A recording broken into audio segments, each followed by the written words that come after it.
Retornamos.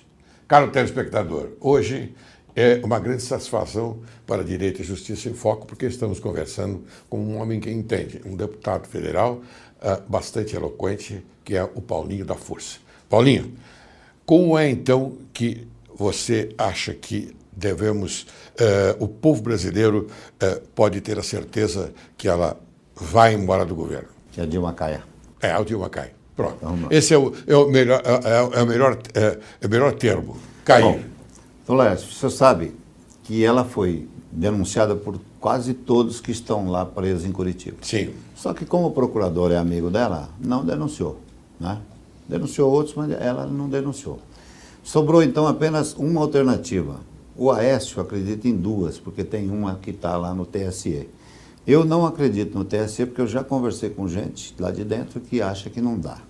Então, a única alternativa que nós temos é o TCU, Tribunal de Contas da União, reprovar as contas dela. Sim.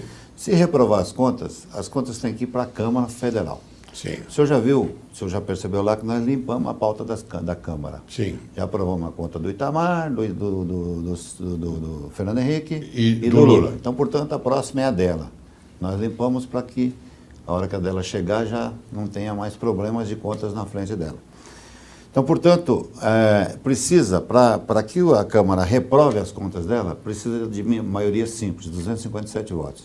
Posso garantir que, se o TCU reprovar, a Câmara vai reprovar as contas dela. Aí nós temos que fazer um pedido de impeachment dela. Mas o Bolsonaro parece que já entrou com o pedido Já de impeachment. Tem 15 pedidos. Sim. Né? Mas um pedido mais robusto, tipo toda a oposição junto, Sim, entrar claro. pedido. Aí nós vamos entrar com pedido. Se o presidente da Câmara disser que não aceita o pedido, que até seria bom se ele fizer isso, a gente recorre ao plenário para abrir o processo de pedido de impeachment. Aí nós precisamos também de 257 votos. Portanto, o pedido de impeachment será aprovado. Aí vem a fase mais difícil, que é aprovar o impeachment, que nós precisamos de 342 votos. Por isso as pessoas têm que continuar na rua. Certo. Porque aí é mais difícil. Se a gente fizer a questão ao contrário, ela precisa, para se manter, de apenas 171 votos. Né? Se você contar os partidos aliados do governo hoje, tem muito mais que isso. Mas eu tenho certeza que esses aliados não estarão com ela nesse momento. E nós teríamos que fazer um processo parecido com o do Collor, onde as pessoas que vão votar não têm a coragem de votar nela. Então, portanto, eu acho que aprovar o pedido de impeachment, nós conseguimos reprovar as contas dela, nós vamos conseguir. Agora, aprovar o impeachment aí é mais pesado. Aí nós precisamos de mais gente na rua do que vem acontecendo. Mas me diga uma coisa, Paulinho, eu acho que o telespectador está com vontade de fazer essa pergunta. Ela está blindada? Ela está blindada, desse ponto de vista jurídico, está blindada. Porque quem deveria fazer a denúncia contra ela é o procurador. Se o procurador não admite que ela errou em nada, não tem denúncia contra ela, né? Até porque quem tem acesso hoje às delações premiadas é o procurador. Na medida que o procurador... Ela é amiga do procurador, você disse isso, né? Amiguíssima. Amiga? É? Porra. Verdade. É da turma, é de casa. É de casa? É de casa. Esse é o termo, entre aspas. É da cozinha. É de casa. Que bom você... aí que está, telespectador. Quando eu disse logo no início que era uma honra ter o Paulinho aqui, eu não exagerei. Porque uma coisa é você falar com uma pessoa que está fora, né, do bolo, né, daquele momento cruciante que é o Congresso Nacional. E outra coisa é falar com uma pessoa que está lá dentro, que tem conhecimento, que pode falar mais abertamente. Não é, Paulinho? Com certeza. Então, eu fico muito satisfeito com E isso. como eu não tenho segredo, eu falo tudo. Não, você é um homem de bem. Você é o lado bom da política. É o que a gente entende que é. Muito obrigado. Paulinho, agora me diga uma coisa. Vamos dar continuidade ao programa, porque o telespectador precisa saber daquilo que, afinal de contas, está acontecendo. Para assegurar as demissões, o governo lançou uma medida que permite a redução da jornada de trabalho com salário menor e metade dessa perda salarial do empregado o governo vai pagar. Ora, o que você achou dessa medida? De onde o governo vai tirar tanto dinheiro para isso? Bom, tapar o sol com a peneira, né?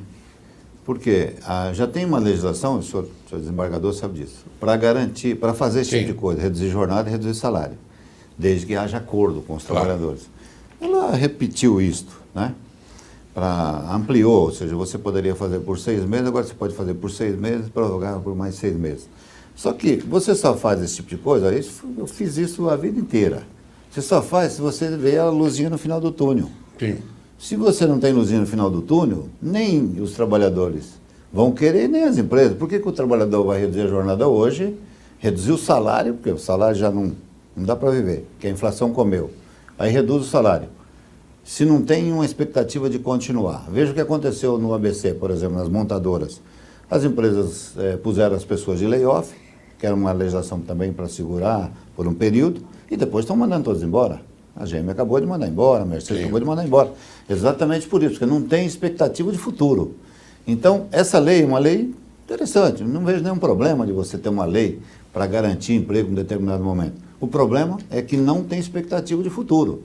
Se você vai reduzir a jornada, reduzir teu salário por 1 ano, para chegar lá na frente e ser mandado embora, certo. Qual é a vantagem? Dá melhor mandar embora hoje. Claro. Porque aí você pega o teu dinheiro, né, o fundo de garantia, o 13º ali, e vai comprar, vai montar um negócio, enfim, vai voltar para a tua terra, Sim. do que você ficar aqui se enganando de uma coisa que não tem futuro. E como eu sei que o desemprego vai continuar, o desemprego está apenas começando. A taxa de desemprego no Brasil vai crescer muito. O país parou, as indústrias estão quebrando.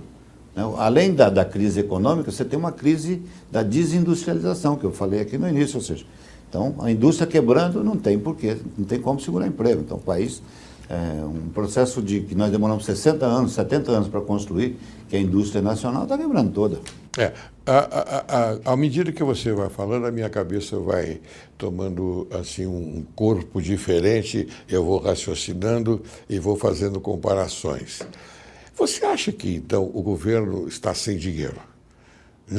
Não há dinheiro suficiente para manter aquilo que, afinal de contas, deve, os deveres e obrigações. A causa vou fazer uma pergunta que eu acho que cabe aqui no decorrer dessa nossa palavra. Você acha que cabe, não é, o fato de você entender que tudo isto está acontecendo pelo excesso de dinheiro que foi desviado para vamos chamar de Lava Jato, para a operação que está apurando agora, não é? Esse deslize monumental do governo federal? Você acha que pode ter uma conexão? Acho que esse é o principal problema da credibilidade, né? Você pega as grandes empresas do setor da construção pesada no Brasil, a grande maioria dos empresários estão presos. Digamos assim, quem deu o dinheiro está preso, quem recebeu está solto. Né? Empresas internacionais que estavam aqui, como a SBM, os caras estão apavorados, porque os empresários foram presos. Tiveram que pagar propina na marra, né? Porque ali é na marra. Se você não pagar, não recebe mais obra. Né? E eles foram todos presos. Você acha que alguma empresa de fora do Brasil vai vir aqui para ir preso? O cara fala, sou maluco? Né? Ou seja, então, esse setor, o Brasil tem 2 grandes setores da economia que puxam a economia do Brasil, de emprego. Setor automobilístico e setor da construção civil e construção pesada. Esse aqui está completamente quebrado, da construção civil e construção. Por quê? Porque as empresas estão presas, os donos das empresas. Não é presidente, essas empresas tinham donos. Sim, donos. A maioria dessas grandes empresas tinha presidente. O cara indicou um presidente lá, não tem nada a ver. Se o cara troca o presidente, mudou. Aqui não, são donos. Famílias históricas do Brasil estão presos.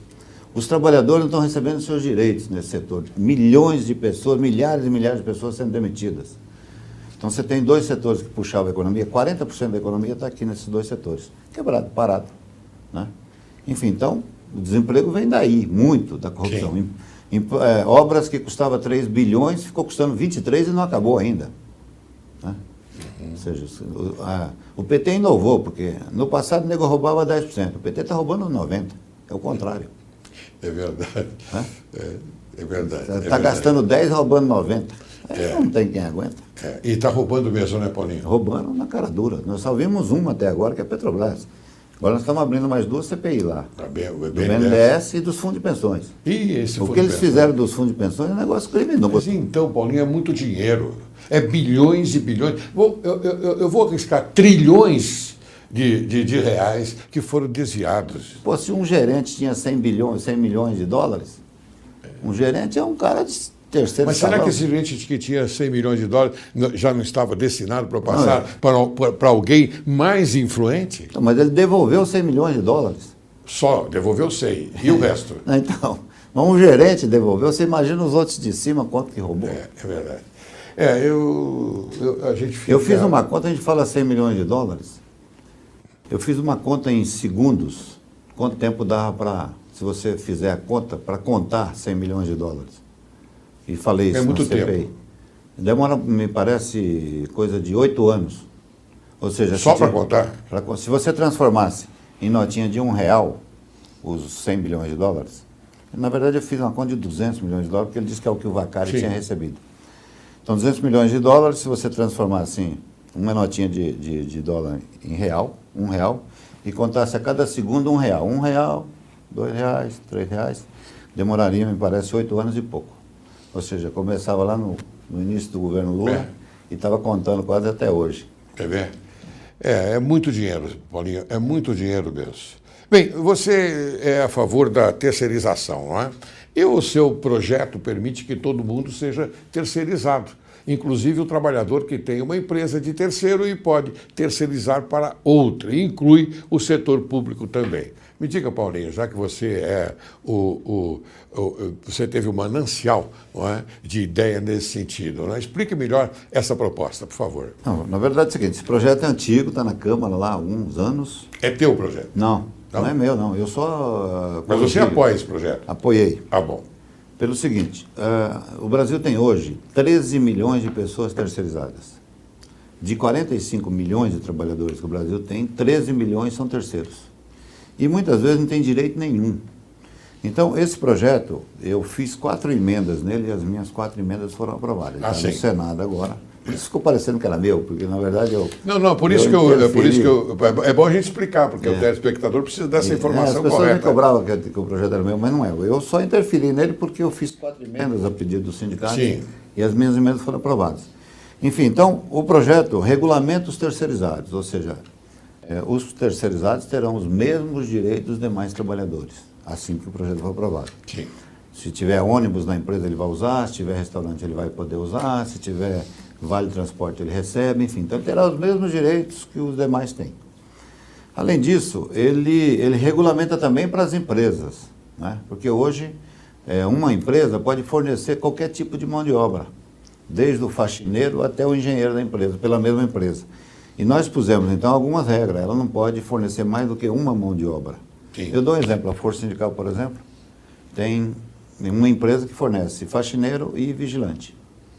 Está errado. Então, no projeto, a gente corrige isso. A empresa vai poder fornecer um tipo de mão de obra. Então, regulamenta isto. Você não terá mais aquela confusão que é hoje. Uhum.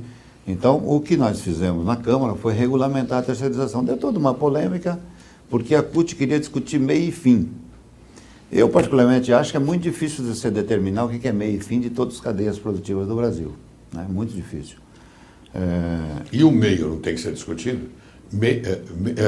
Início, meio e fim. Então, o meio e o fim? A CUT defende que não terceiriza o fim, as atividades fins. Mas, na medida que você diz que a empresa vai fornecer apenas uma mão de obra, ela pode ser qualquer uma terceirizada, se tem os mesmos direitos. Sim, tá certo. Ou seja, você não perdeu mais nada. Então, se terceirizada, vou pegar aqui uma linha de montagem de uma empresa.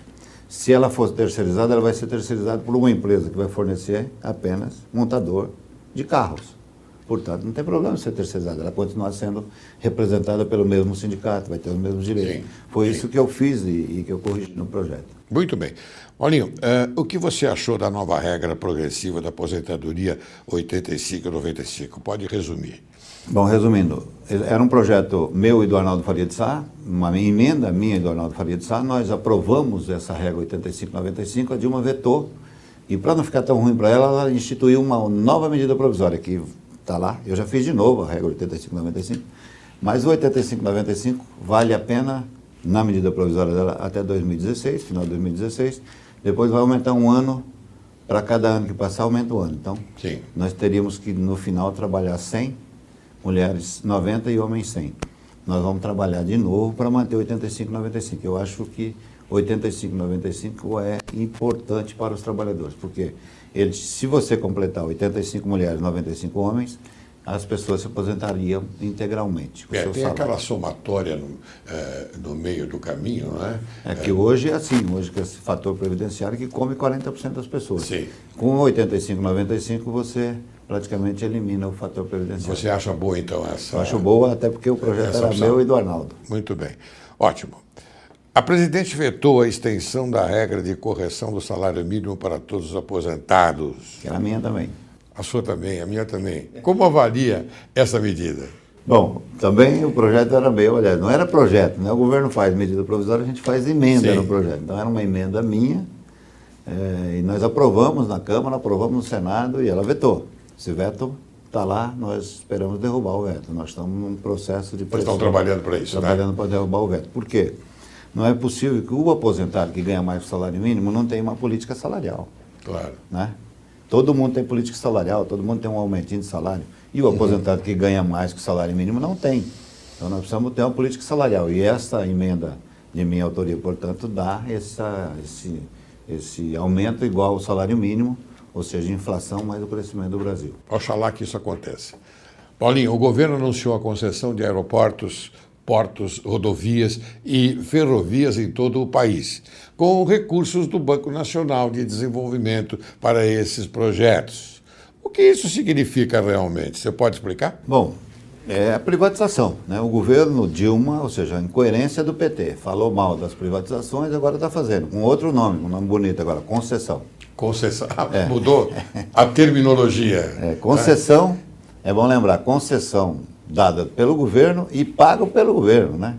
Ou seja, você vai poder investir um pouquinho, mas quem paga a conta mesmo é o BNDES, né? Certo. Por isso que nós vamos ter que investigar essa. É uma manobra que vocês vão ter que Então, diluir, né? O governo, eu acho importante você ter investimento privado nesses setores, né? Ferrovia, aeroporto, por que tem que ser do governo um aeroporto? Pode ser privatizado, não tem problema. Sim, né? claro. Agora, não pode o governo pagar a conta, né? Lógico Como faz, que não. ou seja, você vai fazer uma estrada, dá a estrada para o cara, ele põe o pedágio e vai explorar. Não tem Beleza isso. Né? Não tem Qualquer um cabimento. de nós gostaríamos de ter um negócio desse. Paulinho, você chegou a solicitar um pedido de impeachment do Procurador-Geral da República, Rodrigo Janot. Qual o motivo? Olha, eu fiz por uma coisa muito simples. Ele tem uma empresa, a empresa que fez a campanha dele da eleição dele passada, ele não só contratou ela lá, sem licitação, como levou o dono dela para ser assessor dele. Ou seja, qualquer prefeito estaria preso, não é nem caçado, estaria preso. Então os funcionários do Tribunal do Ministério Público me mandou, assinado por 20 e poucos funcionários, uma denúncia. Eu peguei essa denúncia e fiz essa denúncia em vários lugares. E protocolei no Senado um pedido de impeachment dele, baseado nessa grande irregularidade, porque qualquer prefeito que fizesse um negócio, ou governador que fizer uma questão dessa, estaria preso. Mas ele está para ser agora reconduzido, né? Como é que fica? Eu fiz lá o processo dele, vamos continuar batalhando, porque eu acho que não é porque ele é o procurador-geral que ele pode cometer esse tipo de irregularidade. É verdade. Mas você acha que ele vai ser reconduzido? Você acha que o Senado vai, após aquela arguição, vai conceder a ele um segundo mandato? Eu acho que o Senado vai dar muito trabalho para ele, mas vai acabar concedendo. Vai acabar concedendo, né? Muito bem.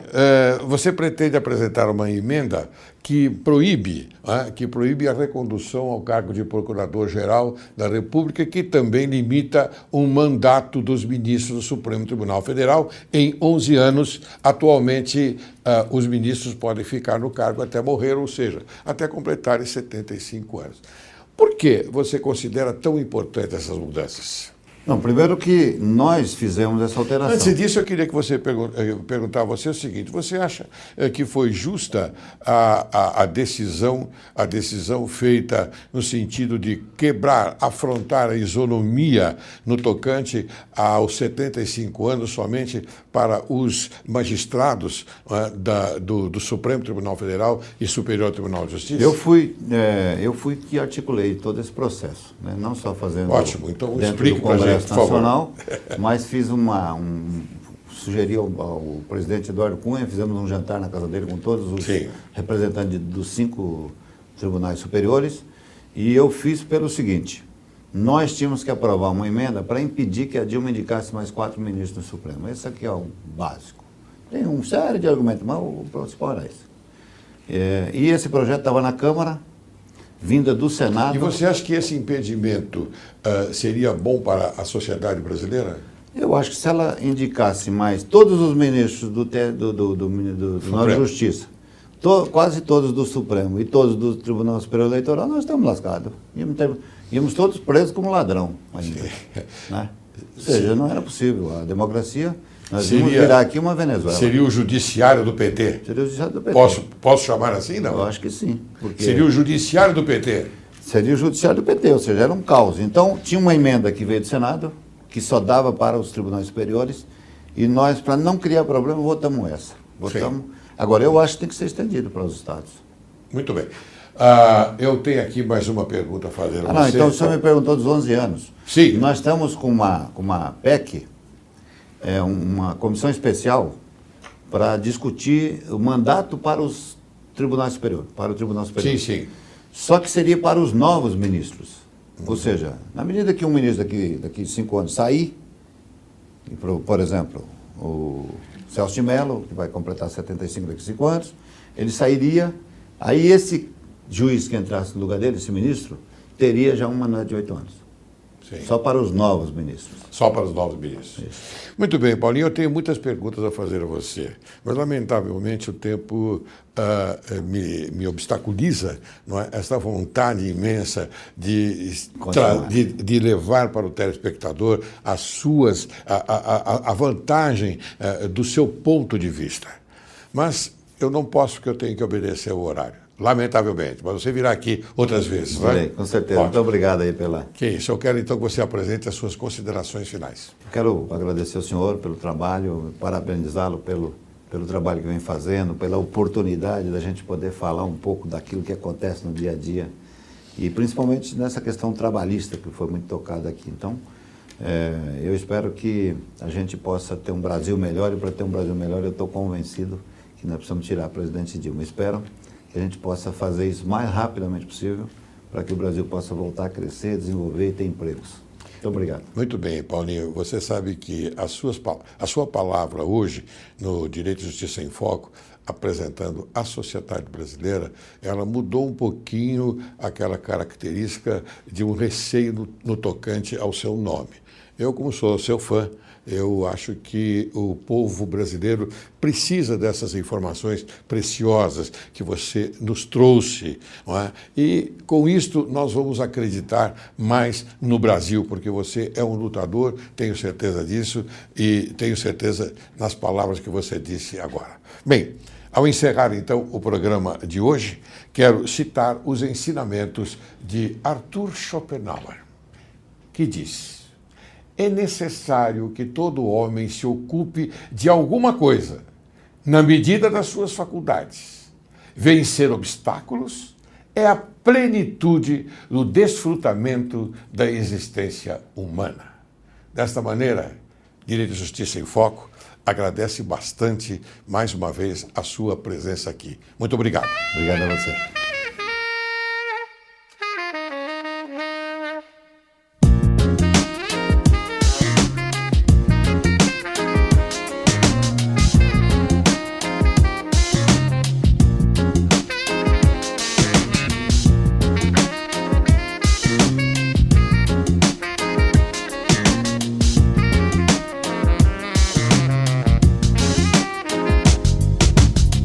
Si ma folie fait tomber